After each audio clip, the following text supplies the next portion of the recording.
Welcome to Bayhill Studio. Today I am working on a kind of scrappy around the world style quilt, and this is going to be a baby quilt.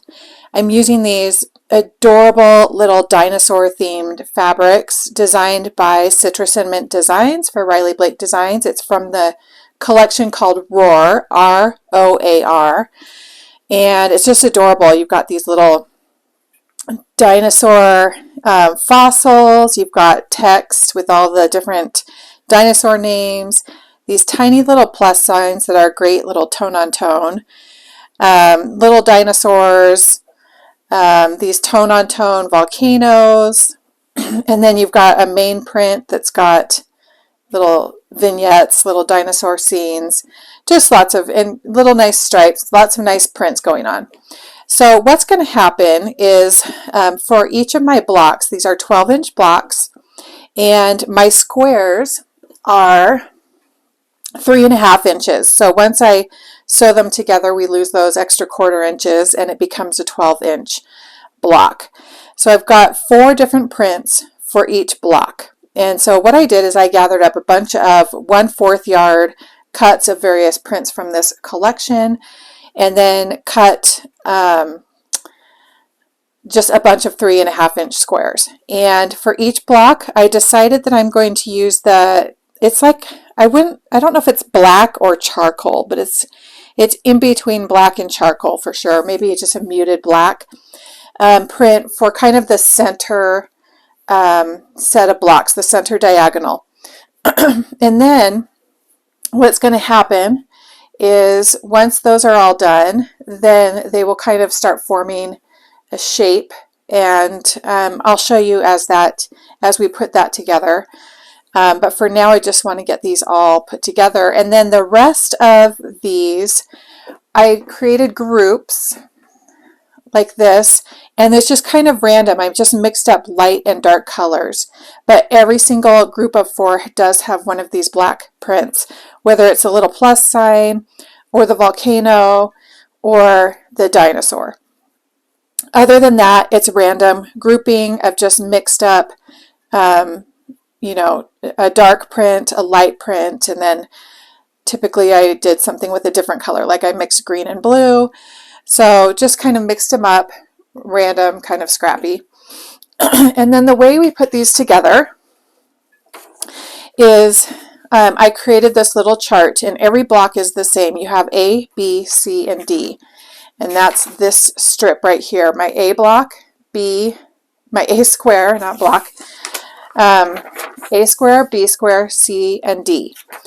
And then I just use this to show me how to order these. So then it goes D, the D comes up to the top, and then A, B, C, then C, D, A, B.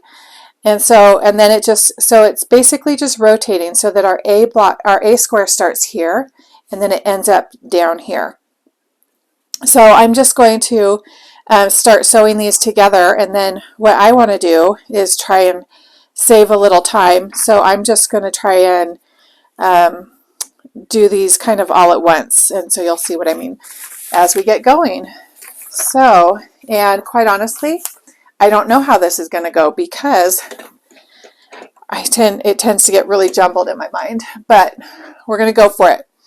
So I've got my A and my B, and that's my first, and I just came unthreaded, so let me thread this real quick. Okay, so I have my A and B right here, and so I'm going to sew those together first, and I want to make sure that my A is on the bottom and my B is on the top, because I'm going to try and chain piece these, and if I'm chain piecing, I want to keep these in the right order.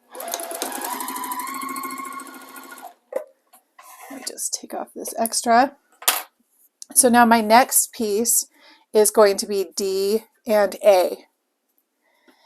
So my D needs to be on the bottom and my A needs to be on the top.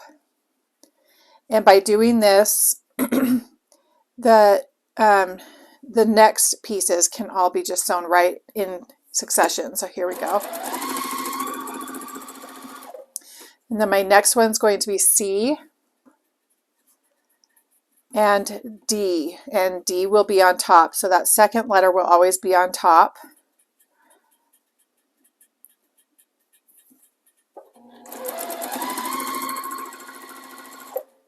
And then B and C. And it just feels so counterintuitive going in this order, but if you keep a diagram, it really helps because that's, at least for my brain, I just couldn't do it any other way. Okay, so then here's the beginning of all 4 rows. And so now I've got an A and B, and I'm going to add C to this one.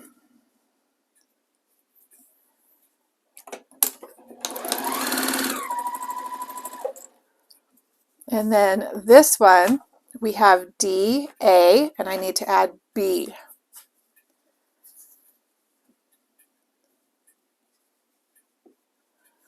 Now, I should have ironed this. Let's just flatten this out. There we go.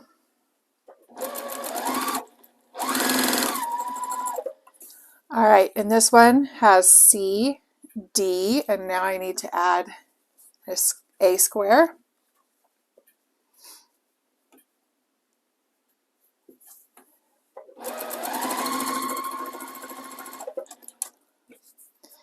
And then for this one, we have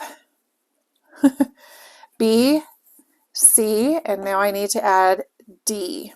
So you can see why that second letter needed to go next, because if I had gotten it mixed up and done C and B, I couldn't chain piece. I wouldn't be able to add this next one. So that second letter needs to be on top so that we can then add the third and fourth. All right, so now I've got A, B, C, and I add D.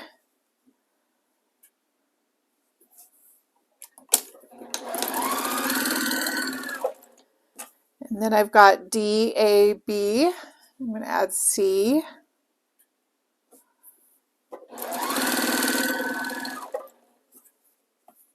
And then we've got C, D, and A. So now we add B.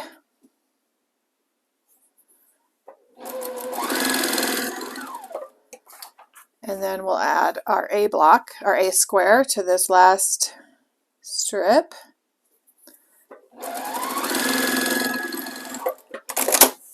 Okay, so let's take a look. There's our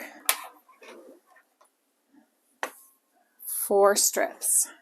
Can you see those? So perfect. So now what I'm going to do is I'm going to cut these little chains that I made with the thread. And then what I'm going to do is I'm going to press these in opposite directions. So the seams in this row, I'll press this way. And then the seams in the next row, I'll press the opposite way, down this way, and then press up and then press down. And then by doing that, if I press this one way and this the other way, then they will nest, and that will reduce bulk as you sew all of these strips together, so you don't end up with a really bulky part. So they just nest right next to each other. So that's what I'm going to go do. I'm going to go press all of these seams and we will sew the block together. Okay, so I have my 4 strips all pressed, and now it's just time to sew them together. So we'll start with these 2, and I'm just going to start by nesting those first seams, just butt them right up against each other, and make sure this is lined up.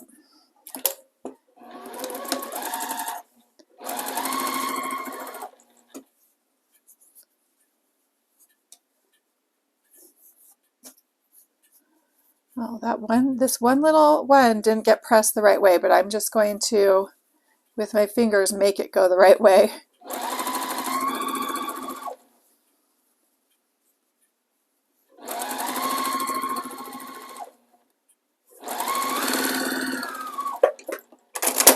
And typical with quilting, we use a 1/4 inch seam allowance, so that's what I am using.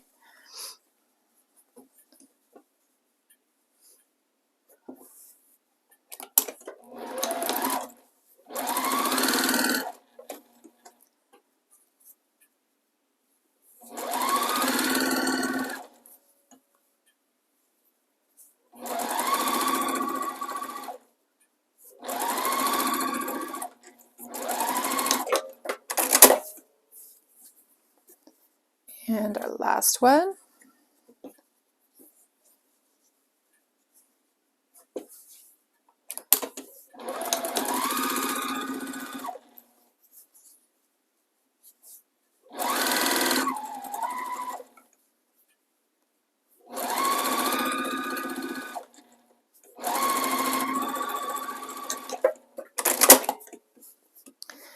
Okay, so that is our block, our 12-inch block, and I have a bunch more to make. So I'm just going to, we'll just add this to this pile we've already got. So I'm just going to speed this up and keep making more using this little handy chart, which you can easily draw up for yourself. If you have, I had 4 rows of 4. I had 4 across and 4 down, I should say. So 16 squares total. You can make your blocks any size you want. You can use 2-inch squares, 2.5-inch squares, whatever size squares you want, and as many as you want. So you could go up to 6 or 8 across and down, and it would be the same. If you had 6, you would say A, B, C, D, E, F. And then you would just do the same rotation. So the last one, F, would start at the top, and then A, B, C, D. And so you would just rotate it that exact same way, no matter how many squares you add to this little chart. Okay, I'm going to keep on going.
Okay, so I have the quilt laid out on my floor, and I just wanted you to show you the design. And you could do this design in a lot of different ways. You could take this center, make a diamond, and then make an outer diamond. I just decided to do it this way. Kind of see there. I really like how this one looks, and so that's the way that I went with it. Now I will point out that with the blocks, you want to either press the seams open or to one side and then alternate the next row going the other way, which I didn't do right there. So I'll have to fix that. So, and it might be easier just to press the seams open because some of your rows are going to go horizontal, some are going to go vertical. I don't think it's easier personally to press the seams open. I think it takes a lot more time. But then you have things like this where that didn't match up. So now I'm going to have to go back and fix that. So there's no simple solution there. You're just going to have to figure out what you want to do.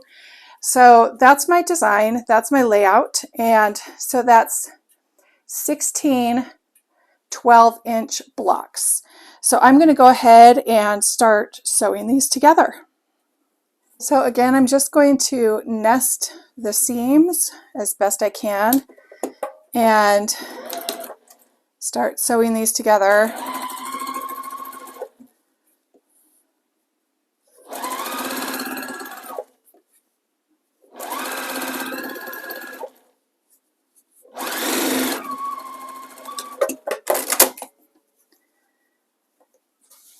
Okay, and then next one.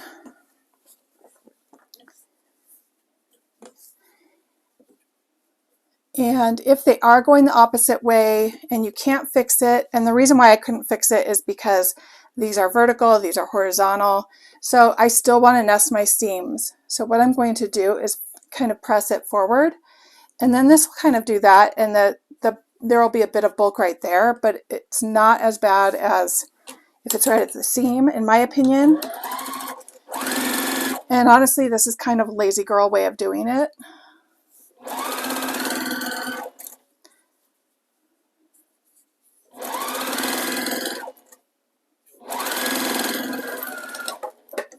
It probably would be better to press my seams all open. I just don't have time for that. Sorry, I'm losing my voice. So I'm just doing this kind of lazy girl version. So this is the last block on this row. You can see how fast this comes together. This is this finished quilt with 16 blocks, 12-inch blocks. It's going to be about 48 inches square. So it's kind of a toddler size quilt, a nice crib quilt, or just quilt for a growing child. It's not a newborn quilt.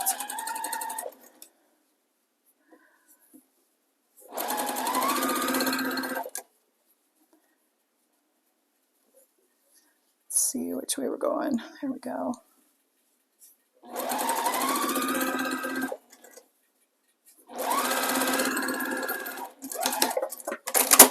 Okay, so my first row is done, and for sure on these rows you want to press your seams alternating directions. So I'll take this row and press all of these seams to the left, and then the next row all of the seams to the right, and we'll nest those seams, and they'll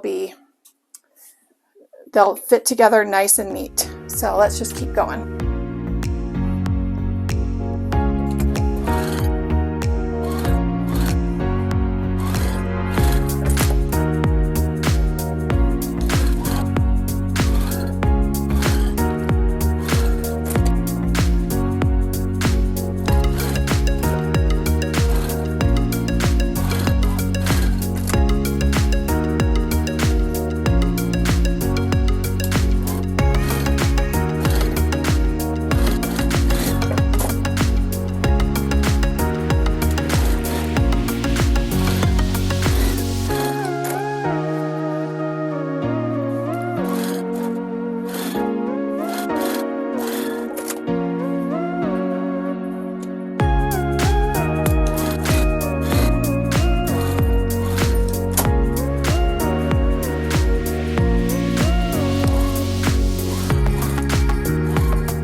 Okay, so I have sewn 2 rows together and 2 rows together, and now I'm going to put them all together right through the middle. You can do 1 row at a time. I like to do kind of half and half on the quilt, and then assemble it this way. It just gives you less bulk on one side of the quilt than the other when you're sewing. If I did all 3 rows, and this is just a baby quilt, so it's not that big of a deal, but if I was doing a larger quilt and I did like 10 rows and I had 1 row left, then you can imagine you're ending up with a lot of fabric on one side and a little bit on the other, and it's a little bit more difficult. That's how my brain works. You can do it however you want.